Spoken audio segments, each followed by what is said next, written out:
relatively equal highs here, and then you got the structural high here, which was taken. And it was around this time that I entered. Stop loss above the main inducement high on the M1, and we play it out a bit more. You see then price then begins to tumble, right? So let's look at this further now. Let's see what happens and where the mistake was that I made. Cool, I think there it is. What's going on, gang? It's your boy Roms with another trade breakdown once again. This time it's on gold. Pretty solid setup, a decent risk to reward. And I actually made a mistake when I was managing this trade, something that I failed to notice. But you're gonna see it right now. Let's get straight into the chart work and hopefully you enjoy it, all right? Let's go. So what we've got here is gold, as I said. So this is the 29th of July, so it's a couple of weeks ago now, actually. But it was a solid setup. It's one that I was due to break down from a while ago, and I just didn't get around to doing it. So I thought I'd do it now. But what do we have here? So we've got, see, multiple days price action. You can see the Asia range is here in the purple, and you've got an Asia range from the day before, and then an Asia range from the day before that, right? So this trade was actually on Monday, beginning of the week. But just to give you context of what we've got here is, all right, look, week before even, we've got, say, a bullish channel, which was then induced to the high side. Price took out this little bullish channel, induced that as well. So that's the structural inducement after the build up the channel, and then it's gone lower, all right? Taking out these lows. And again, you've got another liquidity cycle at the bottom here. You've got price here, trend line, taken induced to the high side. And you've got the order flow mitigation here, again, taking out the lows. But then you've got another cycle here. You've got the build up, bearish channel. You've got, again, to the lows of that channel, induced to the low side. And then you've got equalize created afterwards, after the inducement. And you've got a sweep of these lows, multiple lows that are swept. All right, here, taken out, and it goes higher.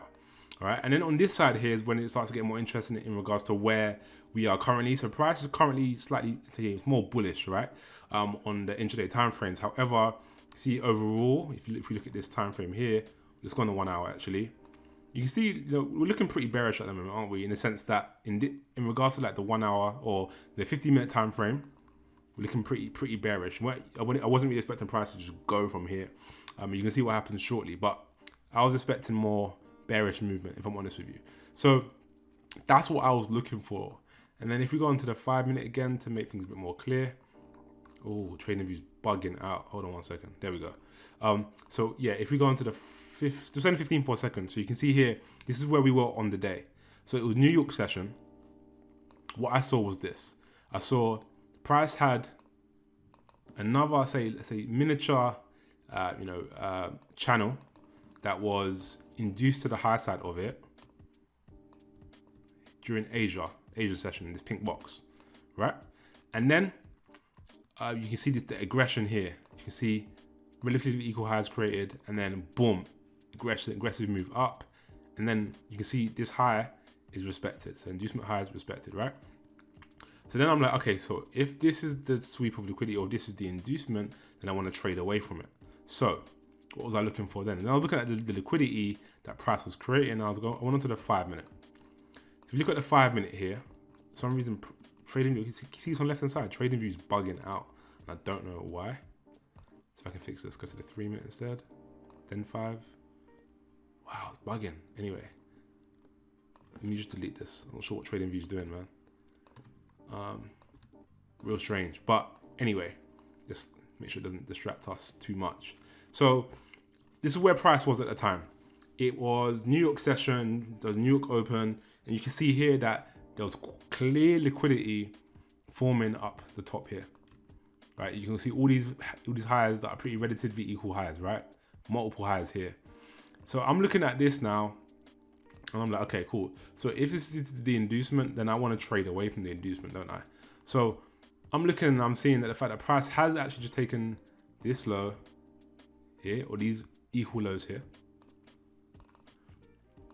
And then it actually gave us a little move up towards the upside. But I was then looking at where would I think, although I know I've got the liquidity here, but where do I believe that price could move? Sorry, where do I believe that price could mitigate to then move away from? So I'm looking at order flow on, from these areas as to, where price has been, swept liquidity, or price has consistent mitigations. And then on the 3 minute, it's even clearer. I don't use the 3 minute very often, but I did this day. And you can see here, there's a consistent mitigations. There's no imbalances, but then there's one here. So this looks like an order block, right? I don't typically trade order blocks anymore, but it made sense in regards to a mitigation zone, right? So when on the 5 minute, you can see here, you've got this zone here where price hasn't mitigated. So if I play on, right, so this is where it gets interesting now. So price then has, it's come down, taking out these equal lows, and then it's gone in the opposite direction and it's taking out the highs. And the question is now, is price going to keep going, or is it going to reverse in my direction, which I wanted to reverse in? And is it going to take out initially, this build up? Is it going to take out all of this liquidity as well? And if I'm honest with you, when I was looking at this, if I'm honest, I was looking at all of this as like a giant channel. That's how I was seeing it at the time. But what I can tell you is that I was semi-wrong. And I'll explain why shortly. Let's get back to the actual trade itself. So what's the trade setup here? You have the main inducement here. This bullish channel has been induced from the previous day. We've got the build up. You've got the aggressive move to the high side. The high's been respected. This is the actual perfect mitigation of the inducement, which was what I want to trade. But now I'm looking for the order flow. So I'm seeing that price has mitigated this zone here. I'm on the 1 minute now, and I'm seeing price play out. So I'm like, okay, this looks pretty good. The timing is great as well. It's now, 2:30, great timing. So let's see how price plays out. And then price then creates equal lows on the 1 minute, which is great again. And what I've actually done, sorry, work on 1 minute. So you can see here also that if we play on a bit, these highs have just completely been respected, right? So then if we play on more, again, we've had the break now. So we've had the sweep, equal lows were created, and these highs are respecting the previous highs. And then we've had a break. So you can even class this as a break of structure now. And I entered, the entry wasn't the most precise, but I knew what we were rejecting, and I knew that the stop loss size wasn't crazy. I'm gonna put up a screenshot of my C trader entry anyway, but I entered around here. And let's see how price played out a bit more. Cool. You see price even started creating more liquidity there.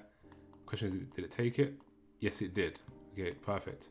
So you can see here, price created more liquidity. Relatively equal highs here, and then you got the structural high here, which was taken. And it was around this time that I entered. Stop loss above the main inducement high on the M1. And if we go on the M5, if I'm honest, I was always going to take massive partials or major partials somewhere down, say here for like 6-7R. But as you know, because I said I was looking at the whole of this as a massive channel, and I was expecting more bearish movements. I actually wanted this whole thing taken out. I actually posted it in my Telegram as well as to what I was looking for. But if we work on the 1 minute and we play it out a bit more, you see then price then begins to tumble, right? So let's look at this from further now. Let's see what happens and where the mistake was that I made.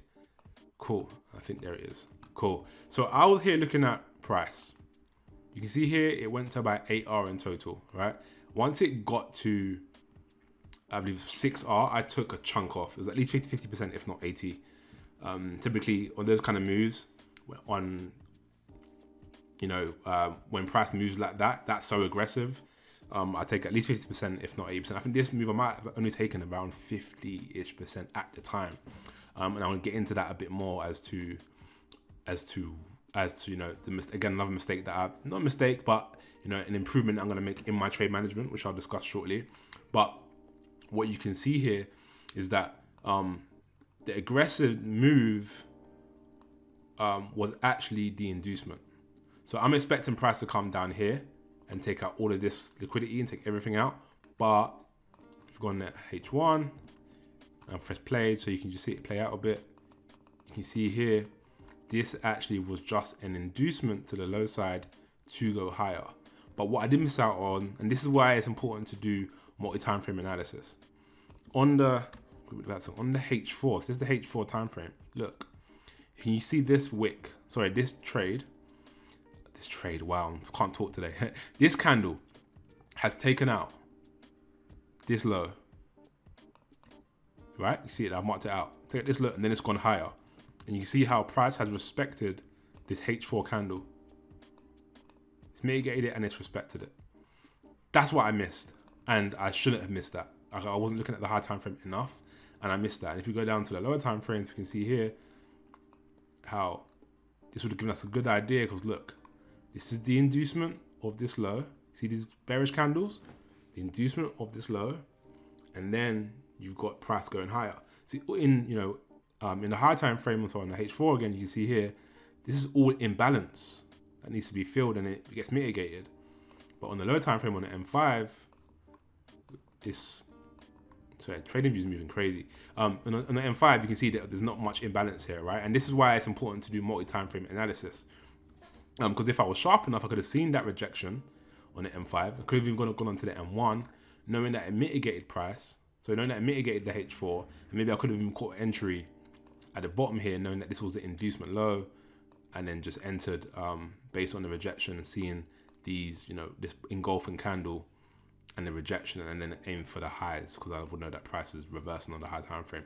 I didn't, so it is what it is. But that's what I missed on the high time frame. And so eventually, when I woke up next morning and I closed the rest of it out at around, I think it was about 2R, yeah. So I secured around, I think 4 or 5R in total. It wasn't crazy amount of R, but it's still solid trade, but it's still a good setup. You can see, seeing the liquidity, seeing the liquidity cycle on the high time frame, and doing a multi-time frame analysis to understand where you are at with price and understanding how to manage your position. So one thing that I've decided that I'm going to do going forward, and you'll see it in my trade breakdowns, is the fact that I will be pretty much closing all positions that same day. So I'm not going to be trying to hold positions overnight. I'm not going to try and swing anything. I'm not going to leave partials to run. I'm going to just aim for the liquidity on an intraday basis and get out the trade.